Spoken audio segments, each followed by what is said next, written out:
Olá, amados e queridos irmãos, a paz seja com todos, amém? É uma palavra maravilhosa aqui da parte do Senhor. Eu estava meditando sobre ela ontem e falando com o Senhor a respeito da situação de Ruth. Quem conhece a situação, o livro de Ruth, né? A mulher que foi avó do rei Davi. E eu conversava sobre isso e o Senhor foi esclarecendo e trazendo mensagens que eu sei que vai edificar a sua vida assim como edificou a minha, amém? Vamos mergulhar na palavra de Deus um pouquinho? No livro de Ruth, no capítulo 1, logo aqui no comecinho, nós vamos entender aqui um pouquinho da história de Noemi, a sogra de Ruth. E acontece assim: e sucedeu que nos dias em que os juízes julgavam, houve uma fome na terra. E por isso um homem de Belém, de Judá, saiu a peregrinar nos campos de Moabe. Ele e sua mulher e seus 2 filhos. Era o nome deste homem Elimeleque, e o da sua mulher Noemi, os seus 2 filhos Malom e Quilion, efrateus de Belém de Judá. E chegaram nos campos de Moabe e ali ficaram. No versículo 3 dá aqui o que aconteceu com Elimeleque, né? E morreu Elimeleque, marido de Noemi, e ficou ela com os seus 2 filhos, os quais tomaram para si mulheres moabitas, e era o nome de uma órfã e o nome da outra Ruth, e ficaram ali quase 10 anos. Ou seja, nesse tempo aqui estava tendo fome em Israel, e era de costume de alguns peregrinarem, né? A terra não estava plantando, não estava nascendo, não estava brotando, existia fome. Então o povo peregrinava. E aqui, para onde é que Elimeleque leva a sua esposa Noemi e seus 2 filhos? Para a terra de Moabe, os moabitas, certo? Os moabitas, eles não serviam ao nosso Deus, né? Eles tinham outro Deus. O formato desse Deus era corpo de homem e cabeça de touro. E os cultos a Quemós, normalmente eram estátuas muito grandes, ele tinha as mãos assim projetadas para frente, aonde ali aquilo era aceso em brasa muito forte, era de ferro o material, então era muito superaquecido, e ali eles sacrificavam crianças, colocavam bebês na mão daquela imagem de escultura, que a criança morria queimada, né, nas mãos ali dessa estátua, dessa imagem, e esse era o culto a Quemós. A história de Noemi é que aqui a continuação vai falar que morre o seu marido, seus filhos tomam 2 mulheres, cada uma se casa, o nome de uma é Ruth e de outra é Orfa. E aí passam-se quase 10 anos, os 2 filhos de Noemi também morrem. Noemi volta para a terra, né, de Judá, de Belém, e despede as suas noras, pede para elas que voltem para o seu Deus, para os seus pais.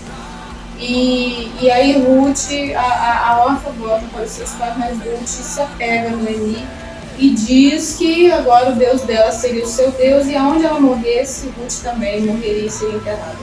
Então Ruth volta com Noemi para a terra de Judá, e lá Noemi se apresenta não mais pelo seu nome Noemi, mas pelo nome de Mara, que significa amada, amadora. Porque ela fala que Deus tirou dela tudo, que ela saiu de lá cheia e voltou vazia.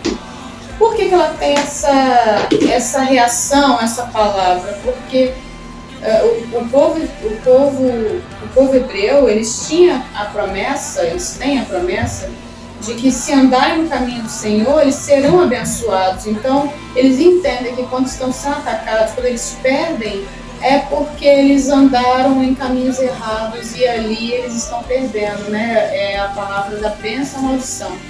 Deus manda escolham, bênção e maldição, qual caminho vocês querem andar. Então aqui, Noemi, quando volta para sua terra natal, para sua casa, ela volta sem seu marido e seus 2 filhos, ela estava vazia, a mulher era totalmente dependente do homem, ela precisava de ter a sua família, e não só a questão da dependência, né? Eu acho que a questão emocional, você perder alguém é algo muito difícil de lidar, não é mesmo?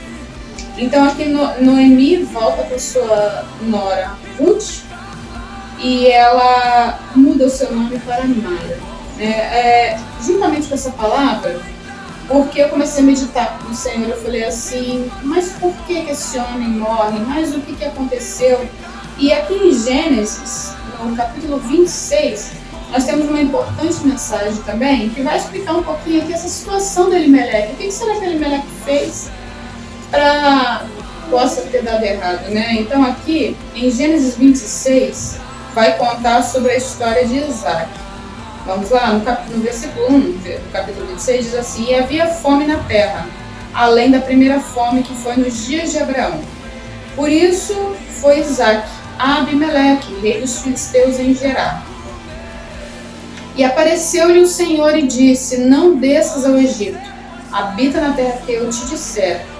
Peregrina nessa terra e serei contigo, e te abençoarei, porque a ti e a tua descendência darei todas essas terras e confirmarei o juramento que tenho jurado a Abraão.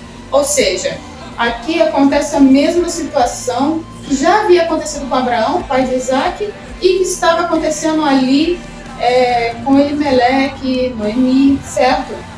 Havia fome na terra. Então, entende-se que de tempos em tempos acontece, né? De haver fome na terra, de não ter plantio, de não ter colheita. E aqui Isaac, assim como Abraão, peregrina em outra terra. Mas aqui nós entendemos que Isaac tinha uma relação de intimidade com Deus. E essa é a diferença, irmãos.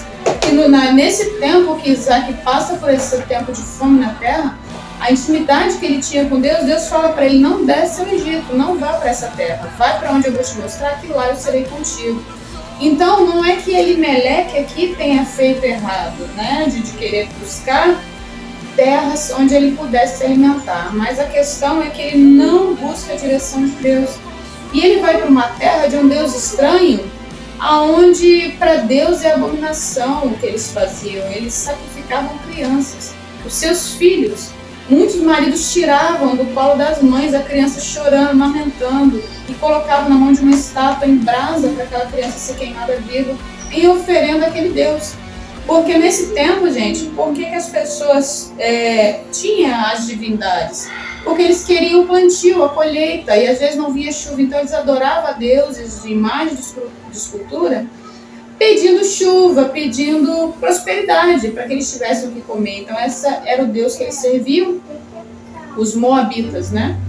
E Elimeleque vai para essa terra sem consultar a Deus, não buscou a Deus, foi para essa terra. Ali ele perece, os seus 2 filhos tomam mulheres daquele povo, onde os judeus não podem se casar com pessoas que não sejam dentro da religião. Eles têm esse mandamento, eles sabem que não pode tomar mulheres de outros deuses, mulheres estranhas. E ali os filhos tomam mulheres ali da terra de Moabe, certo? E moram ali, vão vivendo daquela vida ali. Sabe-se lá se eles acabaram cultuando de alguma forma, mas o que eu venho aqui a entender é que no momento da nossa adversidade a gente não tem que ir para os campos de Moabe ou para o Egito. Ou seja, não temos que sair da direção que Deus está dando, não temos que nos portar como o homem natural que está sem Deus se porta, que muitas das vezes comete todo tipo de abominação para obter alguma coisa, algum resultado, algum lucro. Tem pessoas que tomam lugar de outras no emprego, disputando. Tem pessoas que matam, gente. Matam para ter aquilo que elas desejam. Então, era um caso aqui, não era do nosso costume, não era do costume do povo hebreu, se misturar ali e idolatrar a Quemos, né? Ir para os campos de Moabe, ir para aquela terra onde existia esse tipo de idolatria que Deus abominava. Aquele homem não buscou, Elimeleque não buscou aqui a direção de Deus, e ele passa aqui a estar na casa de outro Deus que não o Senhor dos Exércitos, certo? E se sucedem essas coisas, mas Deus pesou a mão?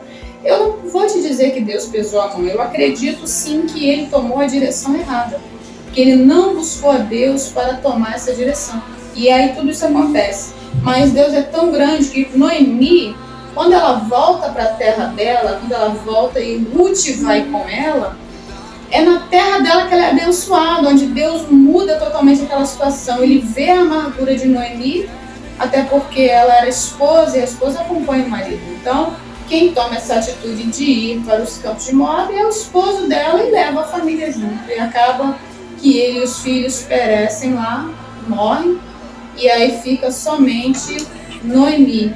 E aí Ruth, ela ganha uma filha que é Ruth, e Ruth a acompanha e volta para a terra crendo no nosso Deus, crendo, aceitando a nossa crença, aceitando, deixando ali o Deus dos Moabitas para servir ao Senhor dos Exércitos. E Deus muda totalmente a situação dela quando ela vem conhecer a Boaz, e Boaz vai se tornar ali o remidor, o esposo dela.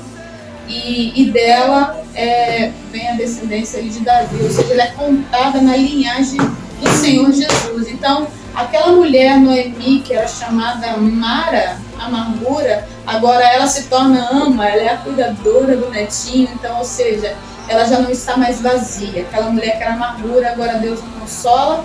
Mas aonde que Deus a consola? Na terra do Senhor, não em terra estranha.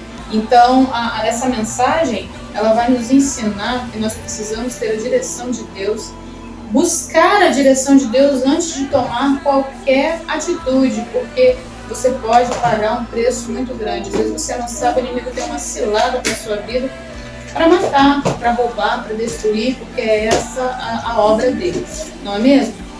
Deus te abençoe com essa palavra. Podemos orar? Que você possa, nesse momento, estar buscando uma direção do Senhor, e você venha buscar a presença do Senhor, a direção, a vontade de Deus para a sua vida, para que não aconteça com você o que aconteceu com Elimelec, mas que seja diferente, seja como Deus falou com Isaac: vá para a terra que eu vou te mostrar. Que Deus abençoe sua vida. Em nome de Jesus, Pai amado, Deus querido, no nome santo de Jesus eu te louvo por essa palavra. Nós te agradecemos, Senhor, por esse entendimento. Nós te louvamos, te agradecemos e pedimos, Senhor, nos dá a tua direção. Meu irmão, minha irmã que está aí buscando uma direção de ti, Senhor, precisa tomar uma decisão. Às vezes até sente que o cerco está se fechando, que precisa de respostas rápidas. Que eles consigam ter a paciência de te ouvir, de ter os ouvidos apurados para conseguir compreender a direção que o Senhor tem para a vida de cada um de nós. Em nome de Jesus, seja conosco, Senhor. Nós pedimos a tua direção em tudo que nós necessitamos. E Pai, se alguém está passando por essa situação, da terra está seca, da terra tem fome, Senhor, mostra uma direção, Senhor. É a nossa oração, nós te pedimos, nos mostra a direção para a terra onde o Senhor há de nos abençoar. Nos dá a sua direção, Senhor. É o que nós te louvamos e já te agradecemos no nome de Jesus, e que você possa ser muito abençoado com essa palavra. Compartilhe essa mensagem se você gostou, envie para alguém que Deus, o Espírito Santo te toque, que você crê que está precisando ouvir essa palavra, e que o Senhor seja conosco em nome de Jesus. Amém?